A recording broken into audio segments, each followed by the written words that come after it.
I am Dr. Heather Eisele, and I am giving my presentation for mental health hackers today here at Black Hat on burnout and anxiety. I'll start off by saying it's going to be very heavy on burnout. We'll be touching on anxiety a little bit, but I primarily focused my presentation on burnout. And so just to introduce myself real quick, I have a Ph.D. in clinical psychology from the University of Missouri, St. Louis. I got my Ph.D. in 2009. I completed a fellowship in health psychology at Loyola University Medical Center in 2010, and I've been a licensed clinical psychologist in Illinois since 2010. I've worked primarily as a health psychologist in the last 10 years since I've been licensed, but I do have a lot of experience with treating other mental health issues such as depression and anxiety. That's what my initial training was in. And the last 5 years have been exclusively working in obesity and bariatric surgery with a little bit of work in sleep as well. But the first 5 years of my licensure, it was really a mix of health psychology and kind of general mental health. But even though I've specialized in weight and bariatrics and sleep for the last 5 years, I've kind of done everything. I've worked in oncology, chronic pain, neurological disorders, you name it. I've probably worked with people around it at some point in terms of physical health issues. So I always find it helpful to start off by talking about, like, defining what we're talking about. And in the research on burnout, there's really three components. I mean, everybody has probably had the experience of feeling burnt out at work at some point or another. But when you kind of drill it down to what people experience, there's really three parts to it. The first part is termed, and I'm going to use the research stuff, the research terms first, and then we're going to kind of get into what that really means. So the first part is called overwhelming exhaustion. The second part is feelings of frustration, anger, and cynicism. And the last part is a sense of ineffectiveness and failure at work. And in some of the research that they've done, it seems like that cynicism aspect, that frustration, that anger is really kind of the most important core components. It's not just about being tired. It's being burnt out is really kind of this idea of being cynical about work. The researcher that really kind of kick-started this is Dr. Christina Maslach. So she was kind of the pioneer in this area. And she's been publishing on this since the late 70s or early 80s. So what does burnout look like? So we talked about overwhelming exhaustion. It means being worn out and fatigued. And there is actually a measure of burnout produced by Dr. Maslach called the Maslach Burnout Inventory, but unfortunately that is a copyrighted measure, so I was not able to use it here. But from her initial work, some of the ways when they were initially starting to research burnout, some of the questions that they would ask people were about, do they feel emotionally drained about work? Do they feel fatigued when they have to get up in the morning and have to face another day? So when we're talking about being worn out and fatigued, this is kind of some of the things that we're talking about. And with that anger, frustration, and cynicism, like the way that plays out for a lot of people is irritability and lost idealism. So again, like if you're kind of feeling like you become more callous towards people since you started this job, or you don't really care about what happens to recipients. And when this research started, it was focused primarily on service providers like mental health providers, physicians, but you can expand this to any, and they have since they started doing research in this area. But you can expand that to any job. So if you don't care about what happens in your job anymore, or that you're feeling more cynical about people in your job, whether you're talking about coworkers or whether you're talking about people that you interact with, clients, that's where kind of you see this irritability and loss idealism. And then also reduced productivity and low morale happens with burnout. So feeling like you haven't accomplished many worthwhile things in the job, or feeling like you don't deal effectively with problems that happen at work. So for this measure, those two ones would obviously be reverse scored. And so, as I mentioned before, when we're talking about burnout, we're not just talking about being tired. It's talking about feeling alienated and discouraged. And burnout is not just caused by a stressful work environment. There are people that thrive in certain types of stressful work environments, but it's also your response to the environment. And one of the things I'll be talking about in some of the later slides are what are the things that happen at work that increase the likelihood of burnout. So basically, people who are burnt out are feeling overwhelmed, they feel like they can't cope, they're feeling unmotivated, they're experiencing negative attitudes towards work and poor performance. So when we're talking about burnout, that's really what we're talking about. It's not just, I'm tired of work. So why do we care about burnout? Burnout actually has a lot of negative impacts on people. There's actually a very well documented problems with physical health for people who are experiencing burnout.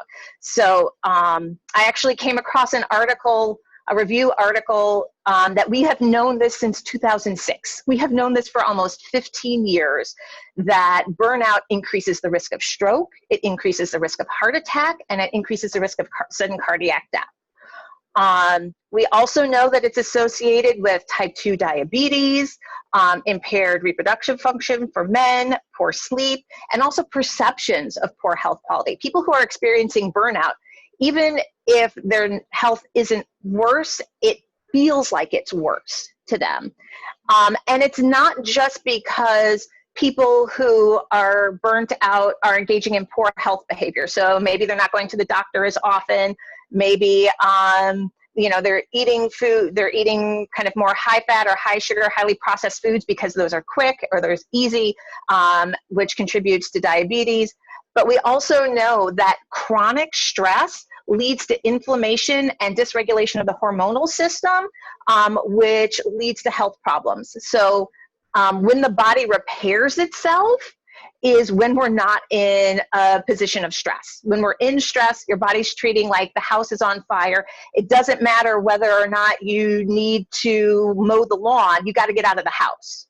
But if you're always feeling like you got to get out of the house, then the lawn never gets mowed, the dishes never get done, the floor never gets mopped, and things just build up and you start having more problems. We also know that burnout impacts our emotional health.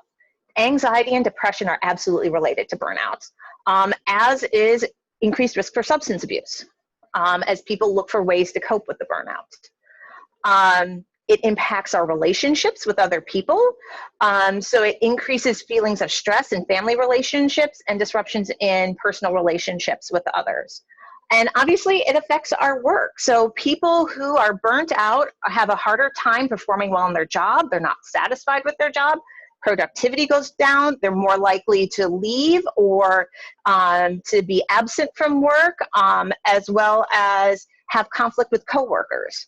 So we can see that burnout is important because it affects us in a lot of different ways. So what are the factors that contribute to burnout? There are both occupational factors and personal factors. So some of the things that that lead to be more likely to develop burnout is if you're overloaded at work. So just that constant feeling that you can't catch up. There's so much work that you could never catch up. Feeling overloaded can contribute to whether or not you develop feelings of burnout. Lack of control at work, particularly regarding decision-making and resources. So if you feel like you don't have any say over how your job is done, or that you don't have access to the resources that you need to do your job or to do it effectively, that contributes to burnout. Poor recognition or reward. So if you feel like your supervisor, your coworkers don't recognize the good work that you do, that you never get any positive feedback on your work, that contributes to burnout.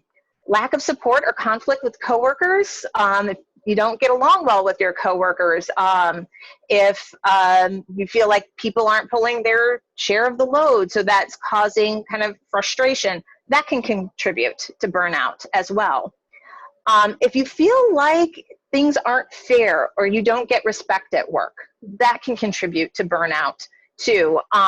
So feeling kind of that maybe you're assigned work projects when it's not a right fit, or that you feel like you get more of a difficult task than other people do, so it doesn't feel fair at work. That contributes to burnout.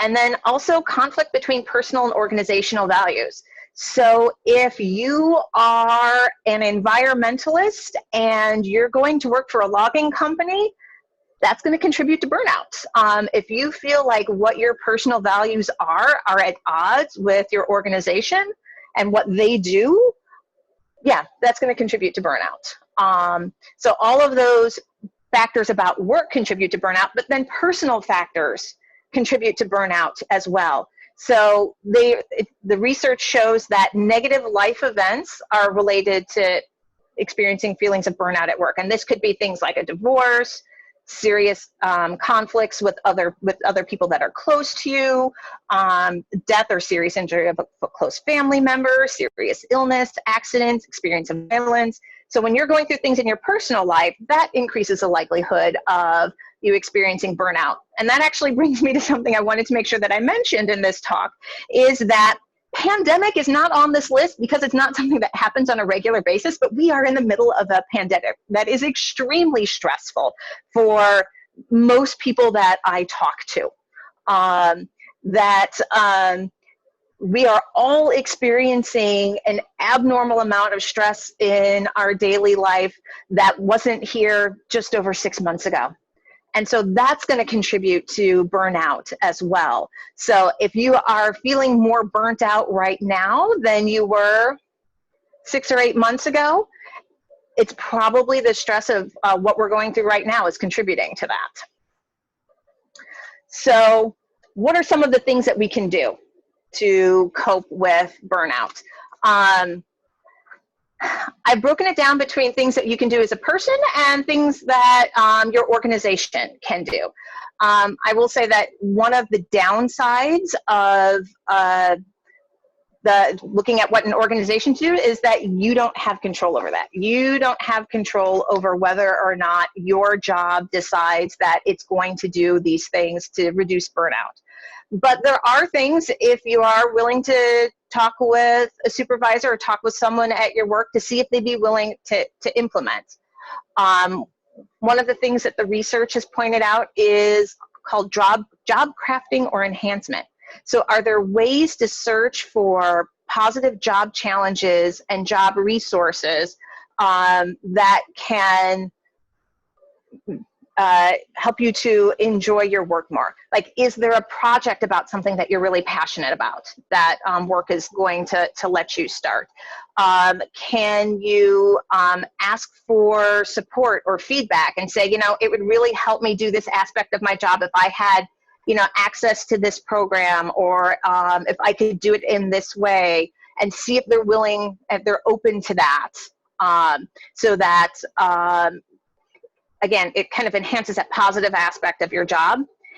Is there a better way to create, or is there a way to create a better fit between you and your job? If you are really good at communication, but you hate research, is there a way, is your job willing to help you to focus more on the parts of your job that involve communicating with others, and decrease some of the research aspects of your job? Or maybe among coworkers, are you able to kind of work with them to say, you know what, I really like the administrative tasks, but I don't like kind of going out and doing the travel. You might not be able to cut it out completely, but is there a way to kind of make that shift among coworkers or among your team or with your boss? In order to help there be a better fit between your strengths and your job duties. Is there a way to delegate some of your duties and tasks? And I know that that's not always possible depending on what kinds of things need to be done. But if there are maybe administrative things that there's someone else can do so that you can focus on other parts, Depending on the culture of your work environment, it might be something worth asking about. All ways to kind of increase the parts of your job that are positive to you. And I know no job is going to be 100% positive, that you're only going to do things that you like to do. That just doesn't happen. That's work. But if there are ways to kind of build on those, that can help reduce burnout. Those are things that your job can do to help with reducing burnout. Clarifying job demands and roles can also help. So if it is not clear to you like what some of your job duties are or what their expectations for you are, that contributes to burnout. So if you need to talk with work about what is considered the successful resolution of a project, is it or like what is considered, acceptable positive feedback from interactions with clients. If you think it's one thing, but you're not sure that that's the case, then you're always in this kind of state of anxiety about, is this job good enough? I don't have metrics that let me know if I am hitting the marks that I need to hit. So having that conversation with, again, a supervisor about what are the expectations for your jobs, what metrics are you expected to hit. And I know that that can be anxiety producing as well, because we don't know that we're going to get the information that we want to hear, where we think something is a certain level of acceptable for a job, but they might not. But reducing the ambiguity in your job is a way to help with some of those feelings of burnout. And then also addressing team integration. So are there ways to improve cohesiveness or positive relationships among your coworkers? I know with the pandemic, a lot of people are working remotely. They're having, and even if they're not working remotely, they're having limited interaction with coworkers. Is there a way to kind of build cohesiveness either inside of or outside of work? Do you have regular team meetings, even if it's virtual, so that you guys are seeing each other and being able to interact? Do you guys like each other enough to like do a happy hour, again, even if it's a virtual one, so that you're kind of building more positive relationships among team members? Also, having somebody that you trust to check in with. So somebody who is willing to say, hey, I noticed the last 3 times we got this last minute report that said it needed to be done by Monday morning. The last 3 times, you're the one that's taken that. Are you taking on too much?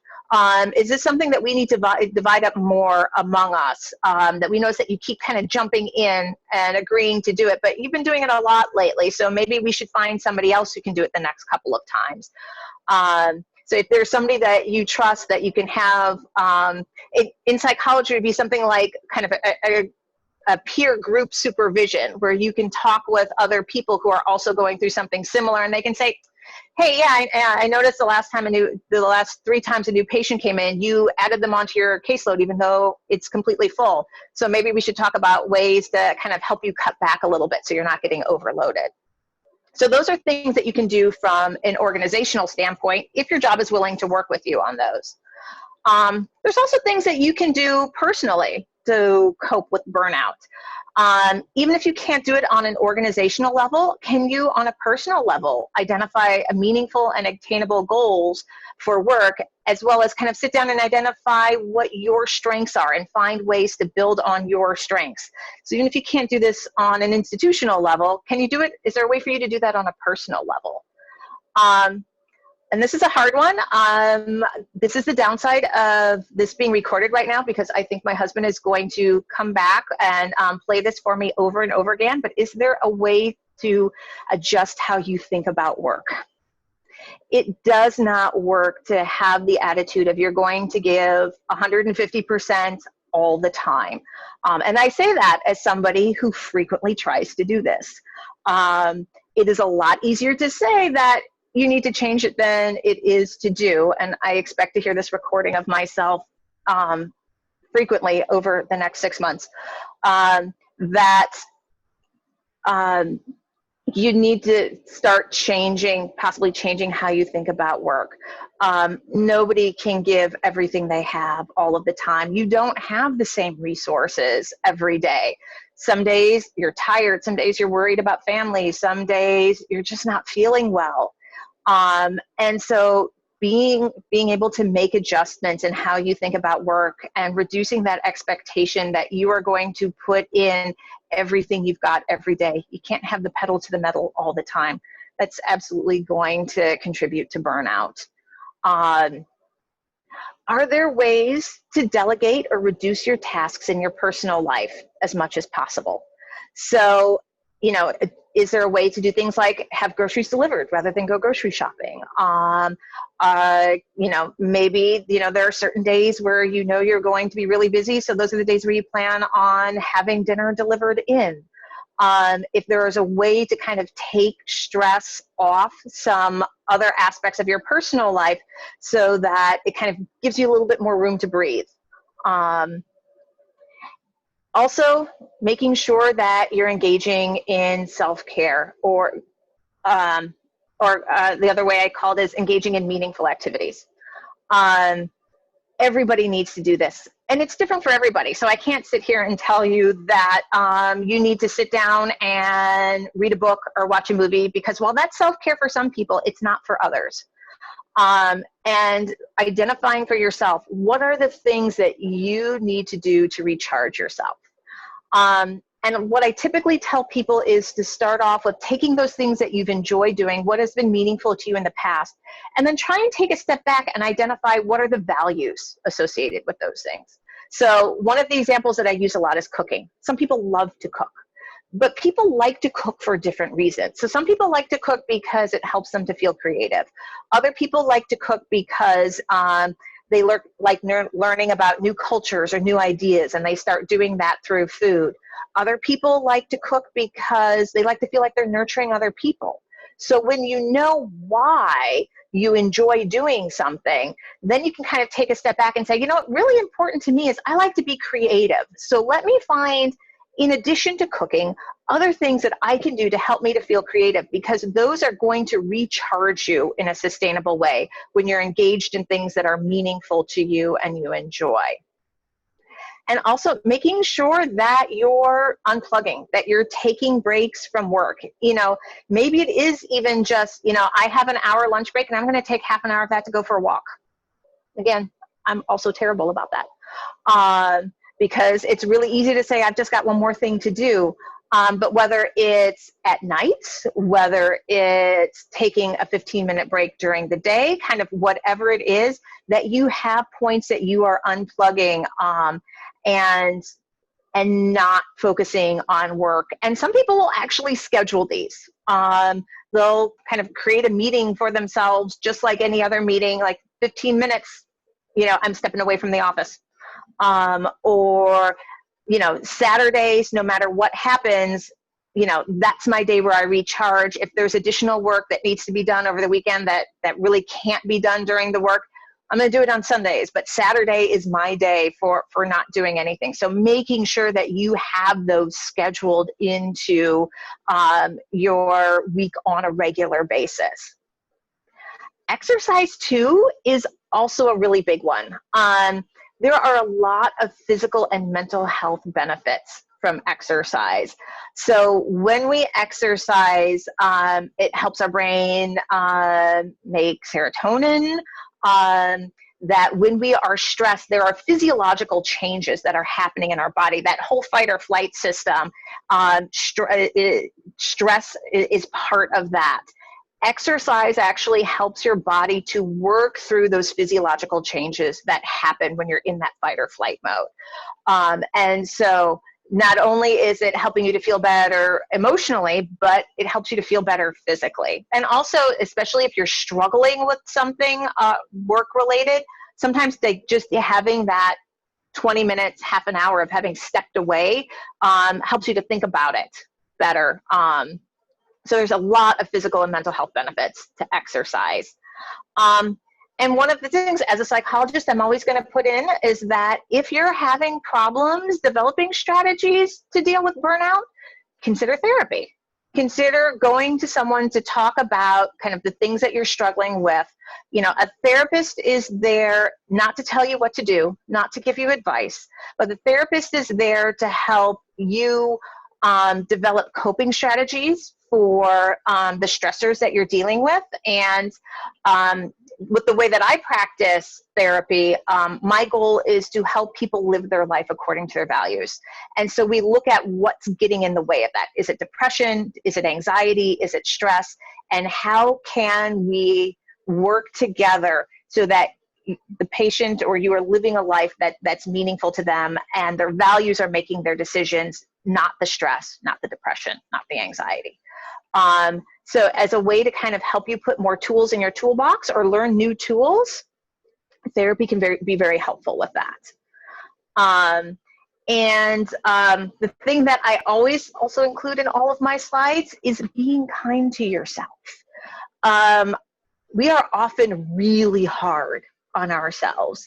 And this idea of, yes, I should be able to do 6 things at once, get them done, not just on time, but early, and then have extra time to do these extra projects.